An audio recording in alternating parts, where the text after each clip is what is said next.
சீக்கிரம் சீக்கிரம் என்னோட பேக் அவசரப்படாத நீ. நல்லா பொறுமையா போ. பேக் எல்லாம் எடுத்துக்கோ. மறக்காம எடுத்துக்கோ. அவ இங்க வந்துட்டாளா? எல்லா பேக்கும் எடுத்து. Students come on here. Students come on. Gather here. Come on.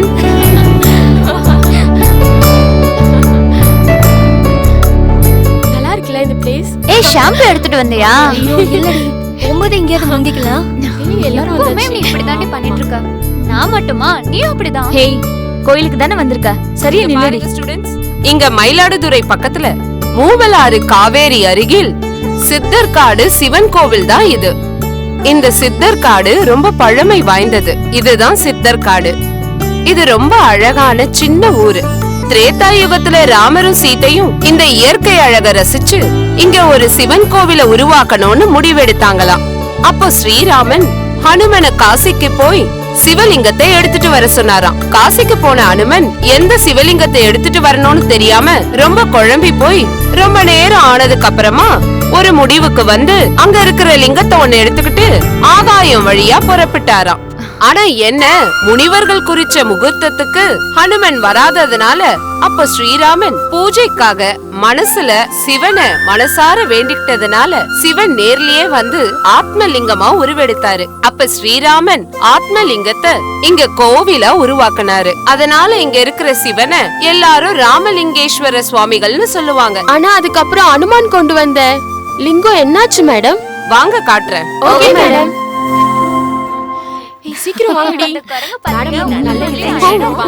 அந்த குரங்கு பாத்தியா? அப்படியே உன்ன மாதிரி சூப்பரா இருக்கு. ஓடாத. அங்க பாருடி. ஏய் சீக்கிரம் வா, போன் அடிச்சிருக்கியா? சீக்கிரம் வா. என்ன பாட்டு மாதிரி நடந்து வர. வேகமா வாடி. வாவ் சூப்பரா இருக்குல்ல. இந்த மலையில தூக்கி வீசப்பட்ட லிங்கம் எல்லாம் அந்த ஹனுமன் வீசினதுல 101 லிங்கமா பிரிஞ்சது. சுவாமி சொன்னதை நிறைவேற்ற முடியலையேங்கிற கவலையில இருந்த ஹனுமனை ஸ்ரீராமர் ஆறுதல் சொல்லி இனிமேல் இந்த மலைக்கு உன் பேரான சித்தர் மலைன்னு பேர் பெறும்னு சொன்னாரு.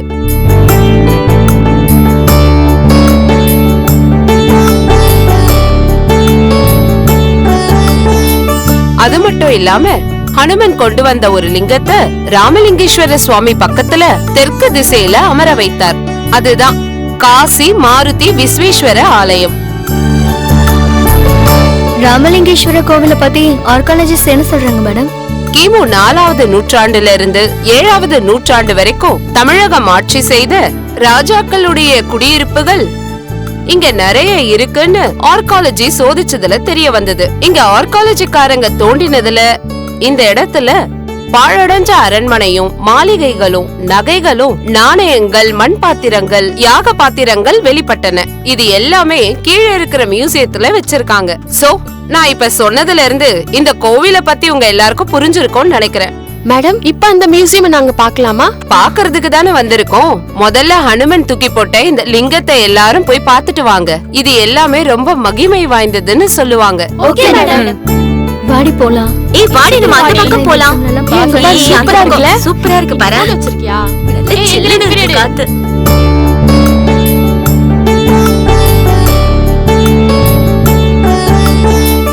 என்ன உங்க 3 பேருக்கும் தெய்வத்து மேல நம்பிக்கை இல்லையா?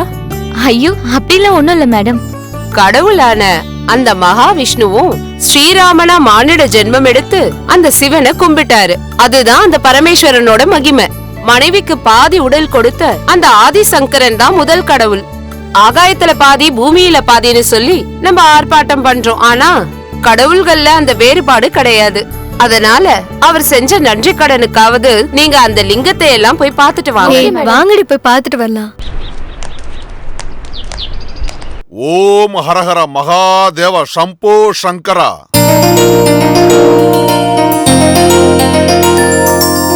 ஏய் அங்க ஆளும் கிணறு இருக்குடி, வாங்கடி போய் பார்க்கலாம். வாடி போலாம். வா வா. ஐயோ என்னால முடியாதுடி. ஹேய் சிஸ்டம் முன்னாடி உட்கார்ந்து உடம்ப ஏத்துறல, கொஞ்சம் நடந்து உடம்ப போற. வா வாடி. போடி வர.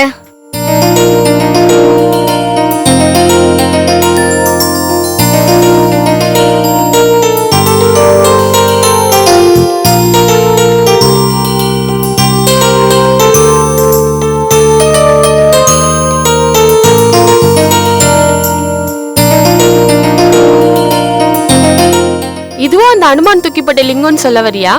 டெஃபினட்டா. எப்படி சொல்ற? ஹனுமானோட பலம் எல்லாம் வால்ல தானே இருக்கும். இத அவரோட வாளால தூக்கி போட்டிருப்பாரு. அதனால தாண்டி இது இவ்ளோ தூரத்துல வீசப்பட்டிருக்கு. ஏய், கரெக்டா சொன்னடி. அடி பாவீங்களா, எவ்வளவு பெரிய மலையை ஏற விட்டீங்க. என்னால இதுக்கு மேல நடக்க முடியாது. பேசாம நடங்கடி. நடடி. இங்க இருந்து பார்க்கும்போது நல்லா ரொம்ப இருக்குடி. அழகா இருக்குல்ல. உங்களுக்கு நல்லதா இருக்கும். வேகமா போடி.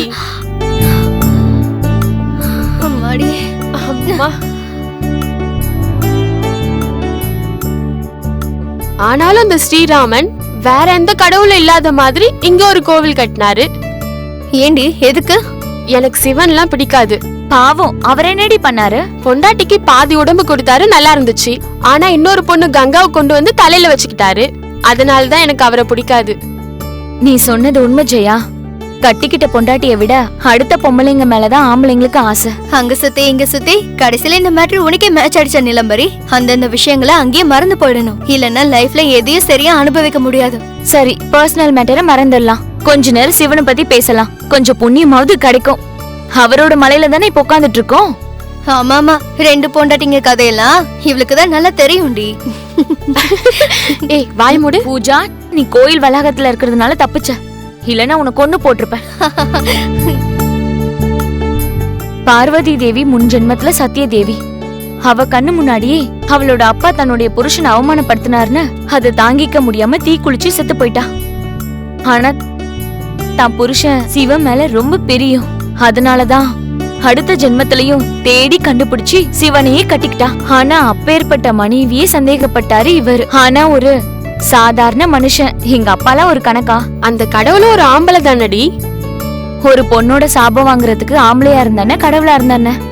பொண்ணுங்களுக்கு மொத தடவையா சக்காலத்தைய கொண்டு வந்தது இந்த சிவன் தான். நிறுத்துங்க உங்க பேச்ச.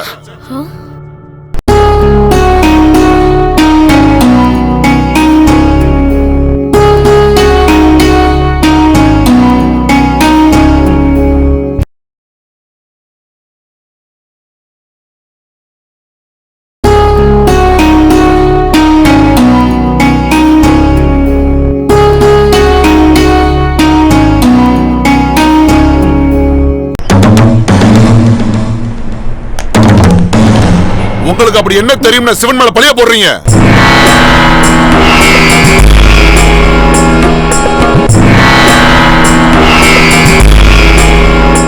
பழைய எங்க போட்டோம்? நடந்த உண்மையை தானே சொல்லிட்டு இருந்தோம். நடந்த விஷயம் சொல்லு.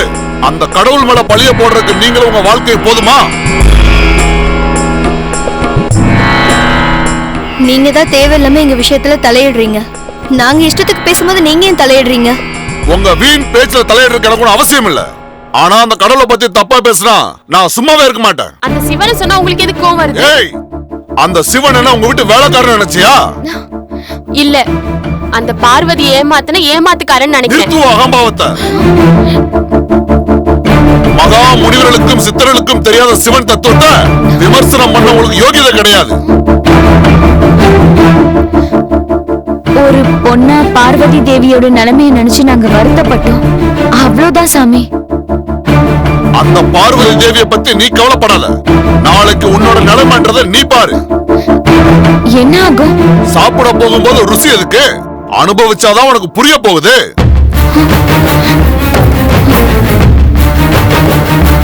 சாபம் கொடுக்கறீங்களா? சாபம் இல்ல, நீங்க பட போற கஷ்டத்தை என் கண்ணால பார்க்க போறேன். இந்த மாதிரி பேச்சால பயமுத்துற நிறைய சன்னியாசிகளை நாங்க பாத்துருக்கோம். நீங்க இங்க இருந்து போங்க. நான் எங்கேயும் போக மாட்டேன். நீங்களே போக போறீங்க. அதுக்கப்புறம் என்ன தேடி வர போறீங்க. இந்த மலையை சுத்தி சுத்தி வருவீங்க, என்ன தேட போறீங்க. ஹலோ, மிரட்டுறீங்களா? நீ உன் வாழ்க்கையில நடக்கிற விஷயங்களுக்கு பயப்படாம இரு, அது எனக்கு போதும். ஹே, இந்த ஆளோட நமக்கு என்ன பேச்சு? வாங்கடி போலாம். போலாம் வாங்கடி.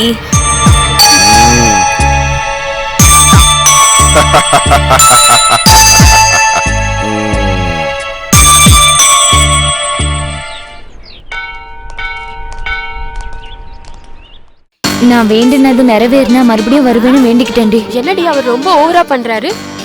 அந்த சன்னியாசி யாரோ நமக்கு சாபம் கொடுத்துட்டார் போல இருக்கு. சாபம் கொடுக்கற அளவுக்கு சக்தி இருந்தா சாப்பாட்டுக்காக இப்படி கோவில் கோவிலா சுத்துவாரா? அவர் ஒரு சன்னியாசிடி. தேவையில்லாம நம்ம மேட்டருக்குள்ள இன்வால்வ் ஆயிட்டா. எனக்கு எதுவும் நடக்கணும்னு சொன்னார்டி. எனக்கு அதுக்கு அர்த்தமே புரியல. உங்களுக்கு ஏதாவது புரியுதா? இவ ஒரு பயந்தாங்கோலி. அந்த பைத்தியக்கார சொல்றதெல்லாம் போய் நம்புறியே. ஐயோ, அவர் முறைச்சு பார்த்ததுமே எனக்கு பயமாயிடுச்சுடி. உண்மைதாண்டி, அவர் பார்வையில ஏதோ பவர் இருக்கு. எனக்கு கூட ஏதோ சொன்னாரு. நீலு, என்ன என்னடி சொன்னாரு? உனக்கு வரப்போற கஷ்டத்தை அனுபவிப்பேன்னு சொன்னாரு. டைம் மிஷினை யூஸ் பண்ணி வருங்காலத்தை சொல்லிட்டு போயிருக்காரு. அவ்வளவுதான், லிவ் இட். உனக்கும் சொன்னார்ல? என்ன சொன்னாரு? நடக்க போற விஷயத்துக்கு நீ பயப்படாம இரு போதுன்னு சொன்னாரு. நான் எப்பவும் எதுக்கும் பயப்பட மாட்டேன். இப்ப கூட இவ்ளோ நடந்துச்சு, நான் எங்கேயாவது பயந்தேனா? உங்களை மாதிரி நான் ஒன்னும் வீக்கான பொண்ணு இல்ல. என்னமோ தேவையில்லாம அந்த சன்னியாசிக்கு கோவத்தை வர வச்சிட்டோம். என்ன நடக்க போதோ? முனியும் இல்ல கினியும் இல்ல, அவன் ஒரு பைத்தியக்காரன். அவன் பேச்சு போய் நீ எதுக்கு நீ சீரியஸா எடுத்துக்கிற? ஆமா, நம்ம பேசுனதை ஒட்டு கேட்டது மட்டும் இல்லாம ஏதோ முனி மாதிரி அட்வைஸ் கொடுத்தான். நம்ம இப்ப போய் அவன் கிட்ட மன்னிப்பு கேட்டா பரிகாரம் பண்றதுக்கு 10 ரூபா 100 ரூபா கொடுங்கன்னு கேட்பான். அப்படிலாம் பேசாதடி. எனக்கு என்னமோ ஒரு பார்வையில ஒரு சக்தி இருக்கும்னு தோணுது. எனக்கு அவனை பார்த்தா மோசமான ஆள் மாதிரி தான் தெரியுது. அப்படிலாம் சொல்லக்கூடாதுடி. பூஜா, இவ சொல்றதுலயும் கொஞ்சம் நியாயம் இருக்குடி. ஹேய், நாங்க மியூசியம் போறோம், நீ வரியா? ஏய் சீக்கிரம் வாடி. ஏய் போலாம் வாடி. போலாம். சரி வாங்க போலாம்.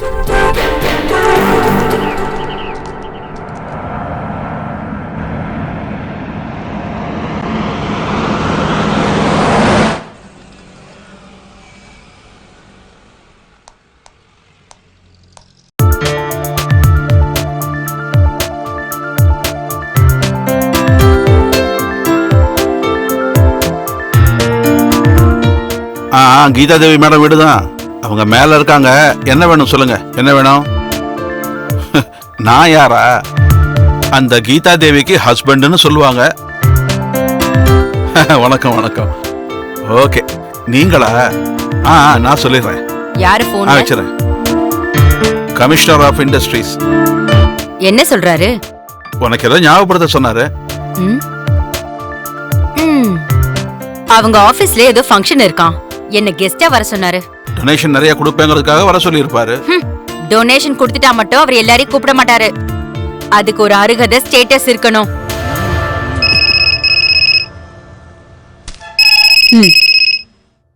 என்னங்க, நான் இல்லன்னு சொல்லுங்க. ஹலோ ஹலோ ஹலோ அப்பா. உங்க அம்மா ஷாப்பிங் போறதுக்கு ரெடியா இருக்கா. ஆனா நான் இல்லன்னு சொல்ல சொன்னாமா. ஓகேப்பா, ஓகே. முதல்ல போன அம்மா கிட்ட கொடுங்க. இங்க கொடுங்க. ஹாய் மா. ஹாய். வெங்கி கால் பண்ணானா? எங்க வெங்கி ஏதாவது போன் பண்ணானா? அவ புருஷனை எப்படி வேணா கூட்டு போறா. பிங்கியா விங்கியா அவ சொல்றாரு, நீ அதையே சொல்லணுமா? வெங்கட்னு சொல்லலாம்ல. Stop that lecture.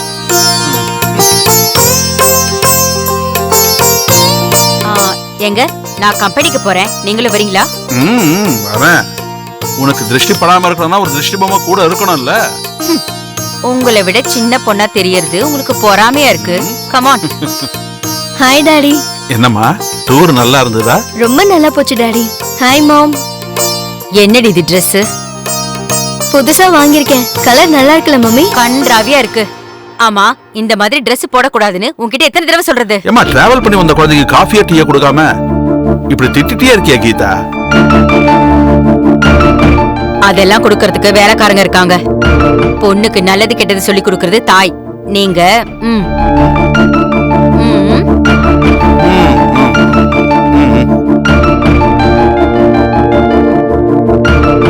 முதல்ல இந்த Dress கழட்டி வேலைக்காரிக்கிட்ட கொடுத்துட்டு குளிச்சு ஃப்ரெஷ் அப் ஆகு. நான் இது ரொம்ப ஆசைப்பட்டு வாங்கியிருந்தேன் மம்மி. உனக்கு என்ன Dress போடணும்னு எனக்கு நல்லா தெரியும். Do what I say.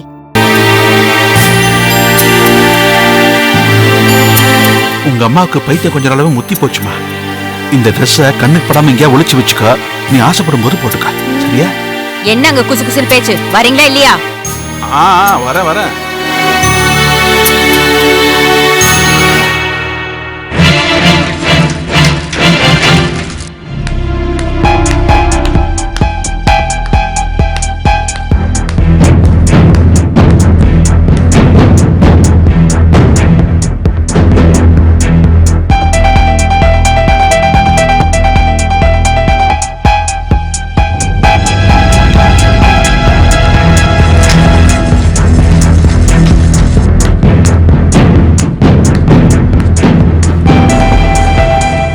எங்கய்யா எங்கய்யா Mala?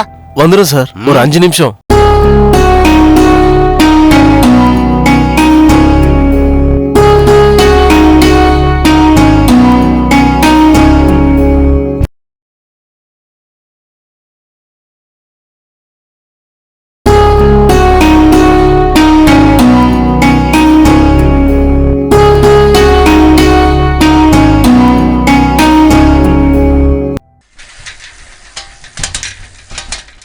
என் தேவதைக்கு மாலை போடாம நான் வெளியே போனதே இல்ல.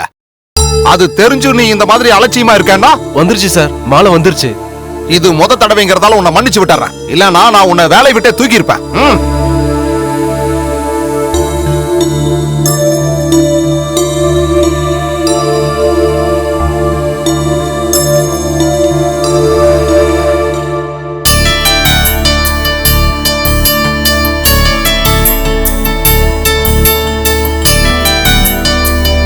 நீ எந்த லோகத்தில் இருந்தாலும் ஆசீர்வாதம் எப்பவும் எங்களுக்கு இருக்கும் நிர்மலா.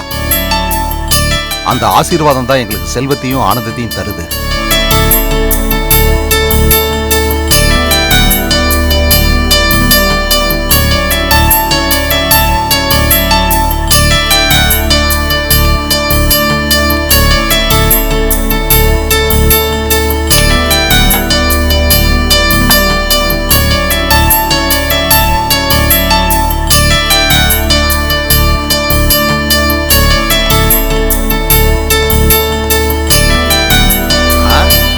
Welcome baby. ஹாய் அப்பா.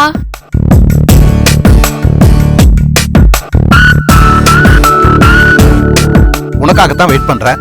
கந்தசாமி, பொண்ணுக்கு டிஃபன் எடுத்து வை. சரிங்க சார்.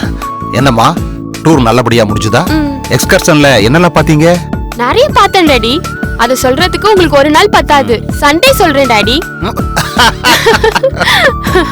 ஏம்மா, நீ எல்லாரோட சேர்ந்து எதுக்குமா பஸ்ல போன? நீ அழகா நம்ம ஏசி கார்லயே போயிருக்கலாமே. எதுக்குப்பா தேவையில்லாத ஆடம்பரம்லாம்? நம்ம காரை நம்ம எடுத்துட்டு போனா அது ஆடம்பரமா? எனக்கு இவ்வளவு சொத்து பத்து இருக்குன்னு ஊர்ல பந்தா காட்டின மாதிரி இருக்கும். நீ ரொம்ப சிக்கனமா இருக்கம்மா. நீ பிறந்தது மாடர்ன் ஃபேமிலில பிறந்தாலும் நீ இன்னும் அந்த காலத்து பொண்ணு மாதிரியே இருக்க. அம்மா, நீங்க என்ன டிஃபன் சாப்பிடுறீங்க? பொண்ணுக்கு வெள்ளி பிளேட் ஏன் வைக்கல? சாரிங்க ஐயா, வெள்ளி தட்டு பீரோல இருந்து எடுக்கல. நீங்க மட்டும் சாப்பிடுவீங்கன்னு நினைச்சேன். அங்கதான் தப்பு பண்ற. பொண்ணு இருக்கிறதால இப்ப பிரச்சனை இல்ல. இப்ப வெளியால யாராவது இருந்திருந்தா என் மானம் போயிருக்குமே. விடுங்க டாடி, சின்ன விஷயத்துல எப்பவுமே பெருசா எடுத்துக்கிறீங்க நீங்க. பெருசா எடுக்கணும். நம்ம எப்படி இருக்கிறோங்கிறத வச்சுதான் 4 பேர் நம்மள மதிப்பாங்கம்மா. நம்ம ஒரு காலத்துல ஜெர்மன் சில்வர் தட்டுல சாப்பிட்டோம் டாடி, ஞாபகம் வச்சுக்கோங்க.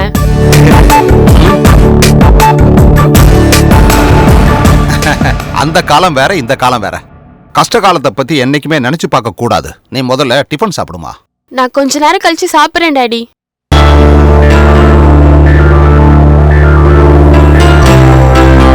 என்ன கந்தசாமி, இவ சாப்பிடாம போயிட்டா? என் மேல ஏதாவது கோவம் இருக்குமோ? உங்க பொண்ணு எல்லாம் பெரியம்மா மாதிரி இறக்க குணம். அப்படின்னா எனக்கு இரும்பு குணம்னு சொல்றியா? ஐயோ, நான் அந்த மாதிரி சொல்லலையா. அதுக்கு அர்த்தம் அதுதான். என்னோட ரியல் எஸ்டேட் பிசினஸ்ல இறக்க குணமெல்லாம் தேவைப்படாது. தோசை எடுத்து வை.